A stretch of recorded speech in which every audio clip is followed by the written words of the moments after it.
Hi, geometry guys. I just wanted to post a video. I know I've discussed this with a couple of students.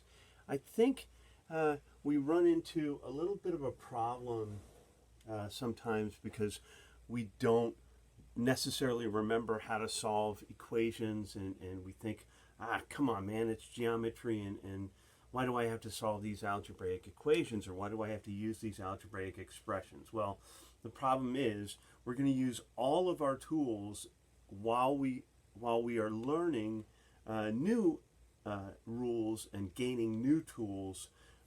We're just going to keep stacking on, and if you don't have that base here and we stack something on top of it, it's going to crumble to the ground. That's basic physics right there. If you don't have something to support it, gravity's going to take a hold of it and it's going to go crashing down toward the center of the earth.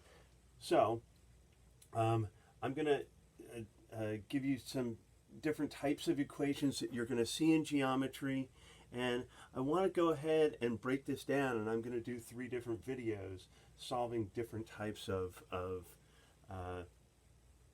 equations, but I'm going to show you the 3 types that we see. We see that single step equation where we have some sort of coefficient in front of a variable, which is 3 times x, 3 times some unknown number equals 6. And we already know that we've solved this, right? It's easy. We understand the idea.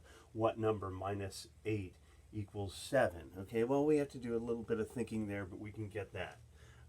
And then we move into those 2-step equations, which is, hey, way back when we were in 7th and 8th grade and we started solving equations, this is where we started running into a little bit of trouble because we had to make some choices. What do I do first and what do I do second? And if you never solidified those choices and you got through your freshman year in high school and you still didn't really solidify those choices, I'm going to give you a little bit of advice on how to get there.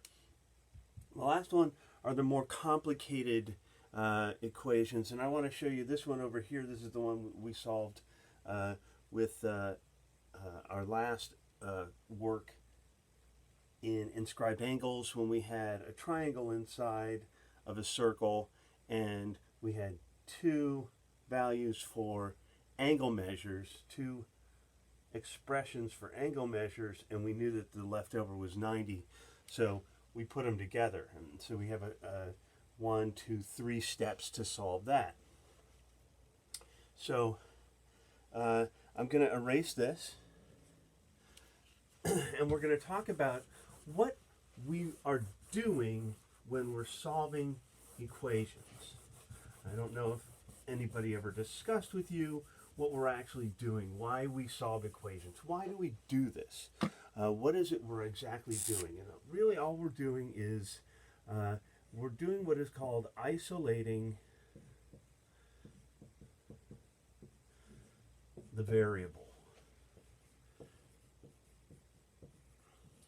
Okay, well, what does isolating the variable mean? Isolating the variable means, sticking the variable in quarantine. We understand quarantine right now because we're in quarantine, all right? So we sit here in our houses and we're not allowed to go out, right? Well, when we isolate the variable, we want our goal is to have one of the variables, one of the type of variable. I'm going to say the type of variable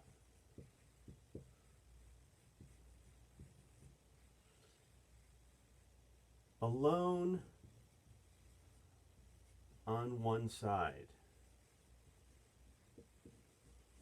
And all that means, I know it's a really fancy way of saying, I just want 1x next to an equal sign, or 1m next to an equal sign, or 1b next to an equal sign. And we understand that if there's one of them sitting there, there's an implied 1, a phantom 1 sitting next to it.